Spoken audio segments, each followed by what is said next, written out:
Don Rickles actually despised him more than any. Don Rickles was born Donald J. Rickles on May 8, 1926 in Queens, New York. Rose to fame from humble beginnings as one of the greatest comedians and actors of the 20th century. Growing up in the Jackson Heights community, Rickles was born into a Jewish family and learned early on to be quick-witted and have a sharp tongue, skills that would serve him well in his career. His father, Max Rickles, worked as an insurance salesman, and his mother was a homemaker who spoiled him and saw early on that he had a sense of humor, even as a youngster. Following high school graduation, Rickles attended the American Academy of Dramatic Arts briefly, planning to start a serious acting career. His aspiration was to work as a dramatic actor on Broadway or in Hollywood, but his naturally rapid-fire wit and keen observational abilities gradually directed him down a different avenue, stand-up comedy. After his service in the U.S. Navy in World War II, during which he was a seaman on the USS Irene in the Pacific Theater, Rickles came home with a newfound purpose. Like many of his generation of veterans, he initially had a difficult time finding his place, but his inherent charm and charisma led him to pursue entertainment. By the early 1950s, he started making appearances at nightclubs, playing first as an unsuccessful actor who would employ comedy as material to use as padding between lines. Upon seeing crowds react more favorably to his rapid-fire insults rather than his more serious endeavors at drama, Rickles went all in with comedy. This turn would go on to alter his life forever and leave an indelible impression on the entertainment world. Rickles quickly established a distinctive niche for himself in the world of comedy. Unlike most of the stand-up comedians at the time who based their performances on delivering structured jokes or funny stories, Rickles broke away from everything and started with a completely new style, insult comedy. He would get up onto the stage and start right away insulting members of the audience no matter what their background, occupation, or class was. His quick wit didn't spare a single one from Hollywood stars to common fans, and he earned a reputation as the man capable of roasting anyone and still be loved for it.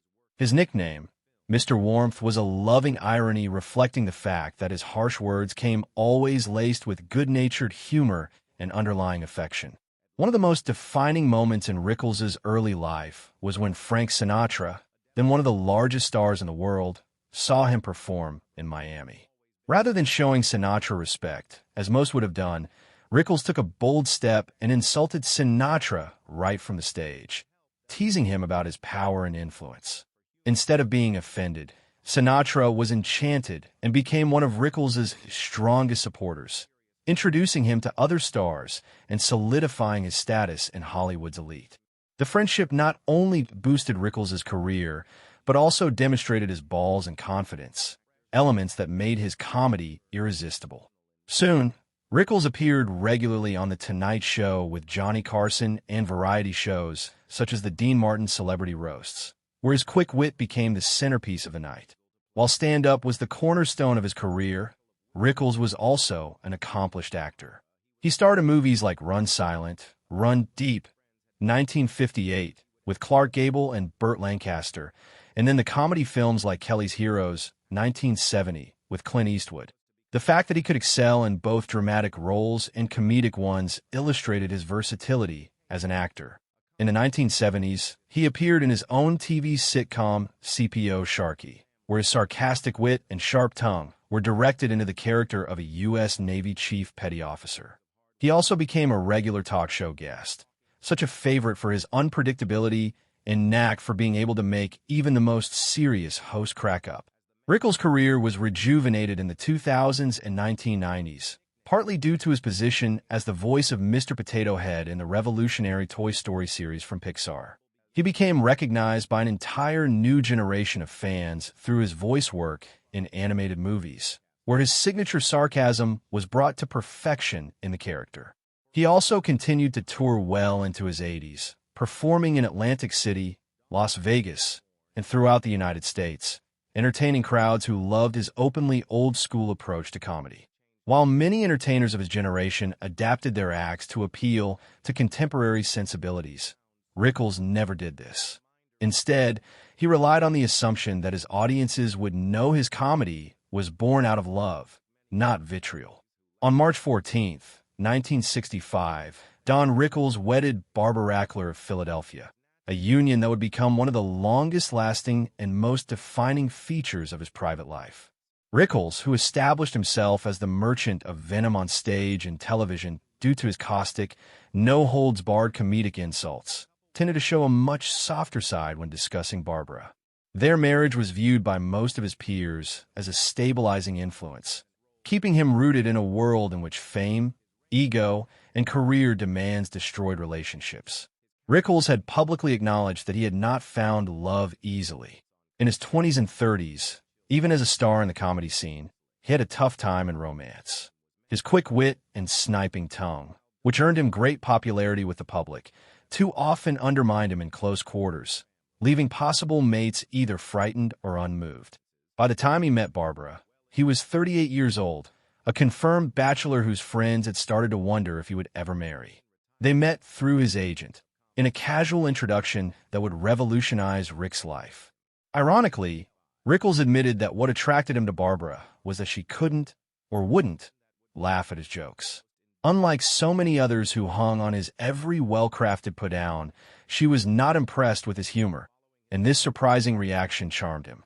To Rickles, Barbara's earthiness and unobtrusive strength were just the opposite of show business superficiality, and she was the ideal companion for a man whose life otherwise was filled with the craziness of show business. The pair continued to have 2 children, Mindy and Larry, both of whom made their own mark in the entertainment industry, but in varying forms. Mindy Rickles became an actress, continuing her father's work in front of the camera, albeit with her own unique route and style. Larry Rickles, on the other hand, made his way behind the camera as a producer. Unfortunately, the life of Larry was shortened when he passed away from pneumonia at 41 years old, and what a loss for the Rickles family this was. Don and Barbara, who were always committed parents, were shocked by his death. For a man who spent his lifetime putting others on, the agony of losing a son was one of Rickles' most intimate regrets, a lesson in the transience of life, even in the midst of fame and triumph.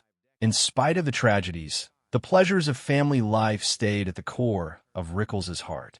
In his memoir, he revealed that his grandchildren, Ethan and Harrison Mann, provided him with a new and surprising interpretation of his life's work. Adults marveled at his 4-decade career, his hundreds of late-night gigs, and his trailblazing impact on comedy, but his grandchildren were much more impressed by something far less complex: his voice acting as Mr. Potato Head in the Toy Story movie franchise.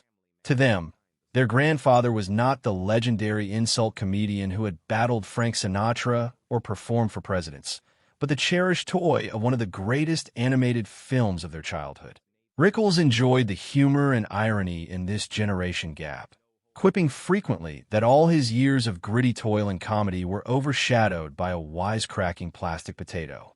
His wife of more than half a century, Barbara, stood by him throughout. Their union survived the ups and downs of Hollywood living, the difficulties of raising children, and the individual woes of extended careers under the glare of the spotlight.